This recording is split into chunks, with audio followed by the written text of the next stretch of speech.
Bienvenidos.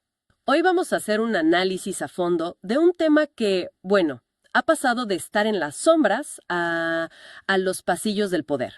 Hablamos de los fenómenos aéreos no identificados, los FANI. Sí, un tema que explotó en los últimos años. Totalmente. Y para esta charla nos vamos a basar en un montón de testimonios y documentos, casi todos de exfuncionarios de muy alto rango de la inteligencia y del ejército de Estados Unidos. Gente con mucho que perder. Exacto. La idea es meternos hasta el fondo para ver qué dicen estas fuentes sobre lo que se ha observado, sobre el supuesto secretismo de décadas y, claro, las implicaciones de todo esto. Así que la pregunta que lo inicia todo es, ¿qué está pasando allá arriba que ha obligado a gente con carreras intachables a arriesgarlo todo para hablar? Es que, según estas fuentes, el punto de partida es un cambio de paradigma total. O sea, ya no es un asunto de creer o no. Se ha convertido, y lo dicen así, en un tema de seguridad nacional. Claro. Y los testimonios que vamos a desglosar vienen de personas con décadas de servicio, pilotos de combate de la Marina, directores de programas secretos del Pentágono. Gente que sabe de lo que habla. Exacto.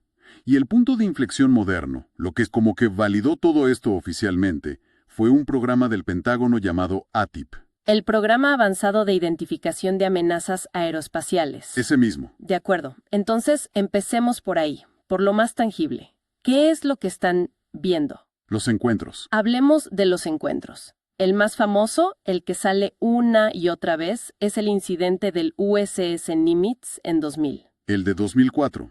Sí. Correcto, en 2004.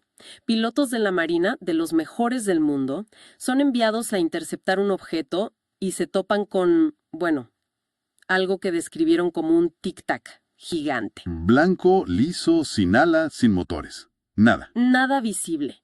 Y describen cómo se movía de formas que simplemente, pues, rompían las leyes de la física. Y luego, frente a sus ojos, desapareció. En un instante. Y es que lo del Nimitz no fue un caso aislado. Para nada. No. Las fuentes señalan que después de eso, los encuentros para los pilotos de la Marina se dispararon. Y a veces a distancias peligrosamente cercanas. Sí, peligrosas. Hablamos de 45 metros entre un caza de millones de dólares y uno de estos objetos. O sea, se volvió un problema muy serio de seguridad de vuelo. Y no solo veían tic-tacs, describen otros objetos también. Sí, como unos cubos oscuros que flotaban dentro de esferas transparentes. Imagínate esa imagen. Es que no hay nada en nuestro inventario que se le parezca. Ni en el de nadie. Y aquí es donde la cosa se pone de verdad increíble. Para que la gente entienda por qué están tan seguros de que no es tecnología nuestra, ni rusa, ni china, las fuentes usan un marco de análisis. Los 5 observables. Exacto.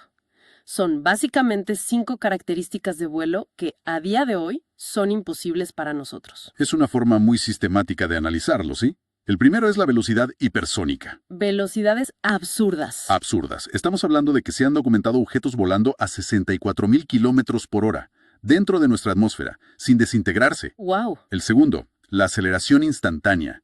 La capacidad de pasar de estar quieto, 0, a velocidades extremas en menos de un segundo. Y para ponerlo en perspectiva, las fuerzas G que se generarían ahí. Harían papilla cualquier avión nuestro. Y al piloto ni hablemos. No hay forma de sobrevivir a eso. Imposible. Luego está el tercero, la baja detectabilidad. O el sigilo, sí. A pesar de esas velocidades, estos objetos no dejan firmas de calor, no dejan estelas, no producen el estallido sónico que deberían producir. Es como si volaran en su propia burbuja, ¿no? Exactamente. Como si no interactuaran con el aire.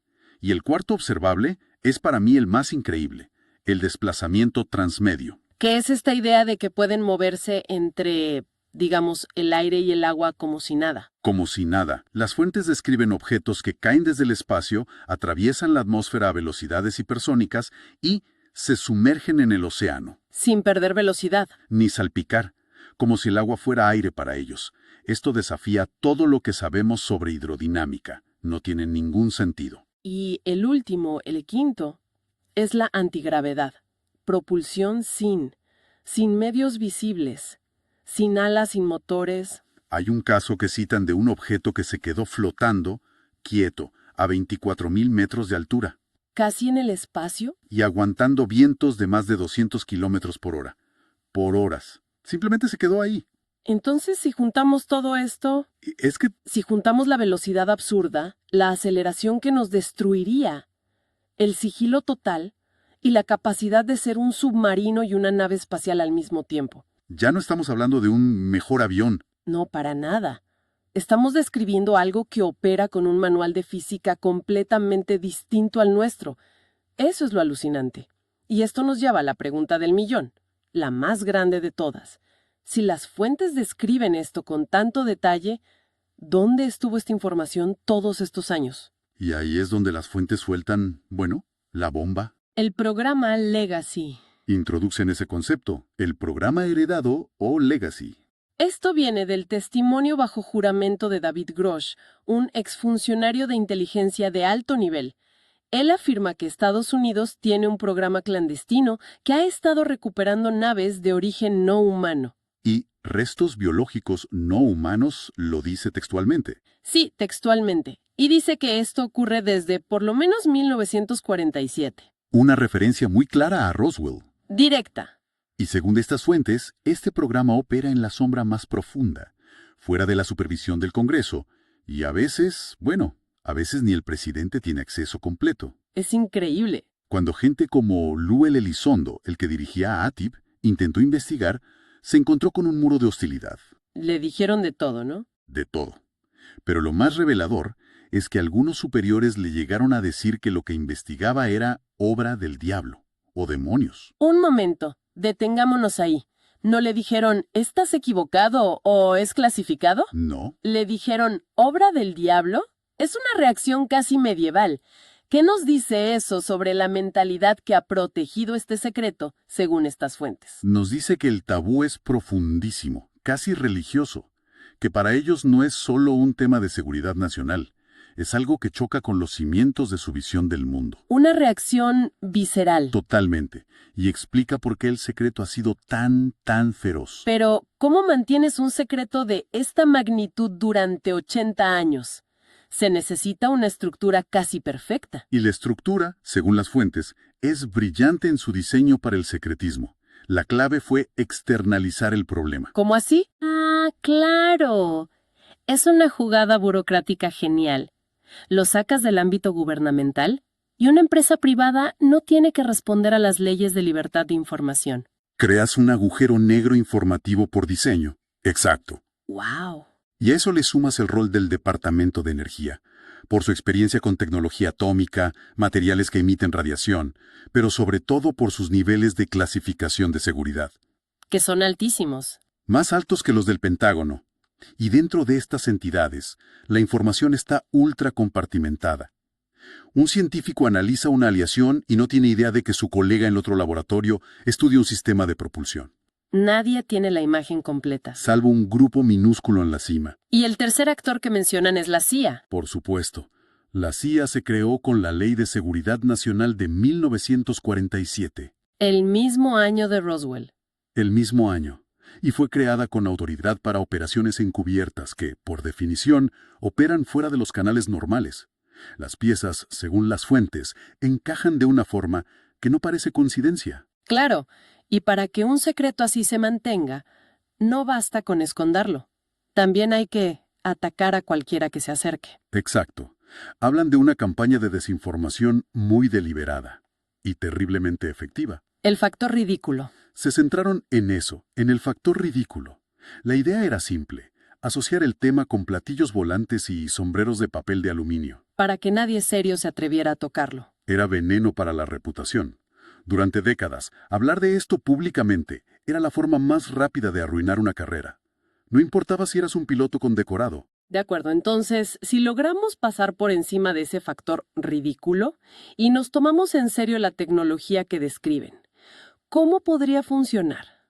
Las fuentes se aventuran con una teoría. Sí, que suena a ciencia ficción, pero se basa en física teórica avanzada. La idea es que no es propulsión como la entendemos. No es empujar algo hacia adelante. No. Se teoriza que estas naves crean una especie de burbuja de espacio-tiempo a su alrededor. Distorsionan el tejido del espacio-tiempo. Contrayéndolo al frente y expandiéndolo por detrás. Justo así. O sea, la nave no se mueve a través del espacio. el espacio se mueve alrededor de ella. Exactamente. Como un surfista en una ola, pero la ola es el propio universo. Y la nave, adentro de la burbuja, está esencialmente quieta. Y eso explicaría de golpe casi todos los observables. Todos. La falta de fuerzas G, porque la nave no está acelerando. La falta de fricción. El viaje transmedio. La aceleración instantánea. Todo es consecuencia de manipular el espacio-tiempo. Lo que nos lleva a las implicaciones.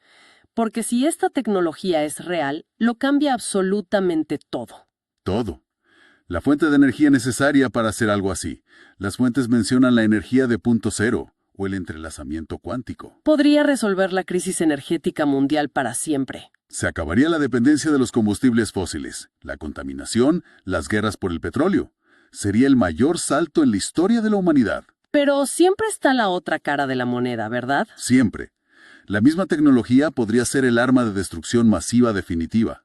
Algo inimaginable. Y ese dilema conecta con un patrón muy inquietante que las fuentes recalcan una y otra vez. El interés de estos objetos en nuestras instalaciones nucleares. Desde los años 40, hay incidentes documentados, testimonios de militares de alto rango sobre cómo estos FANI han sobrevolado bases de misiles nucleares. Y en algunos casos, han demostrado la capacidad de desactivar nuestros misiles balísticos en sus hilos. Eso es aterrador. Y la pregunta es inevitable. ¿Es una vigilancia, una advertencia, una amenaza? ¿Qué están haciendo? Esa es la pregunta del millón. Las fuentes no ofrecen una respuesta clara, solo los datos. Y ante esto, es lógico que haya surgido una lucha interna por la transparencia. Exacto. Personas como Lou Elizondo, que ya mencionamos, renunciaron a sus puestos para forzar este debate en la esfera pública. Sentían que era su deber. Y lo que empezó con un par de individuos se ha convertido en todo un movimiento en Washington. Así es. Las fuentes describen una legislación bipartidista, algo rarísimo hoy en día. Impulsada por senadores de ambos partidos, Marco Rubio, Chuck Schumer. Y crearon un marco legal para obligar al Pentágono y a las agencias a informar al Congreso de una vez por todas. Crearon un mecanismo de protección para denunciantes. Que es clave, porque le da cobertura legal a gente con conocimiento directo del programa Legacy para testificar. Sin temor a ir a la cárcel por violar sus juramentos de secreto. Les da una vía segura para hablar. Pero la resistencia, según las fuentes, es enorme. Profundamente arraigada. A pesar de que el Congreso aprueba leyes y el presidente las firma, se encuentran con un muro. Denuncian que se bloquea la financiación, que se intimida a los denunciantes y que simplemente se ignoran las directivas del Congreso. O sea que las fuentes están describiendo una especie de gobierno en la sombra, al menos en este tema. Sí, una burocracia que ha controlado esta información tanto tiempo que se cree por encima del gobierno electo. ¿Esa es la conclusión a la que llegan? Que existe una estructura que cree saber más y que ha decidido que ni el público ni sus líderes están preparados para manejar esta realidad, y que lucharán con todo para mantener el control. Entonces, ¿qué nos deja todo esto? Hemos pasado de anécdotas y luces en el cielo a testimonios bajo juramento ante el Congreso. Es un cambio enorme. Las fuentes que analizamos alegan la existencia de tecnología no humana, un programa secreto de casi 80 años y un esfuerzo sistemático por ocultarlo. La conversación, según ellos, ya no es sobre si los FANI son reales. La conversación ahora es qué son, de dónde vienen y, quizás lo más importante, quién controla la información. Exacto. Y para reflexionar, las fuentes concluyen con una idea muy provocadora. Si lo que afirman es cierto, si esta tecnología y este conocimiento han sido ocultados, no solo se nos ha negado un avance tecnológico que podría haber transformado el mundo. Se nos ha negado mucho más. Se nos ha negado una pieza fundamental de nuestra propia historia y de nuestro lugar en el universo. La pregunta que queda flotando en el aire ya no es solo ¿estamos solos? La pregunta que estas fuentes nos obligan a hacernos es ¿tiene a quien la Tierra se beneficia de que no sepamos la respuesta?